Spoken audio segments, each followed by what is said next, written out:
Sveiciens visiem no Motoveikala for Speed. Šodien bišķi pastāstīšu par motociklu glabāšanu ziemā un to, ko ar viņu nevajadzētu darīt.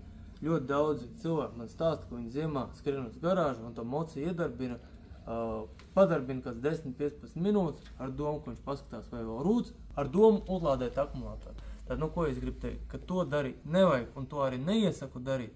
Kāpēc? Tāpēc, ka tajā brīdī, kad jūs viņu iedarbināt un padarbināt tās 10-15 minūtes, motorā veidojās kondensāts, kondensāta pilieni uz bloku sieniņām, kuri pēc tam nosēžās un veido korozijas vai uz gultņiem vai uz zobratiem. Tad to mēs nedaram. Ja jūs gribat to darīt, tad mocis jāizkarsē vismaz 40 minūtes, kur jūs principā tādā garažā arī nokritīsiet, pēc tam, ko selpusieties tās domgāzes.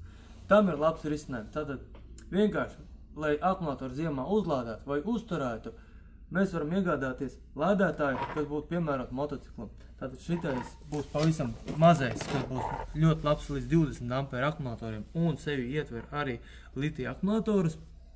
Viņiem visiem komplektā būs tātad vadi, šādi te spīli, vadi ar uzgalīšanu, ko var pievienot pie akumulatora un izvelkams ārā kontaktiņš, ja tas akumulators ir grūti pieejamā vietā, vai zem bākas, vai zem beņķa, kurš jāskrūvē nost, kur citur.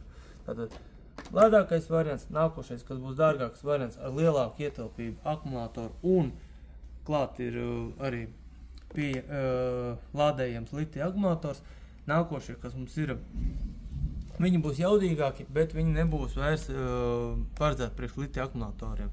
Lielajai daļai tas litija akumulators nav tik būtisks, tā ka var arī izmantot šos. Tātad cena gan būs lētāka, bet lielāks lādēšanas jauda arī automašīnas akumulatoriem.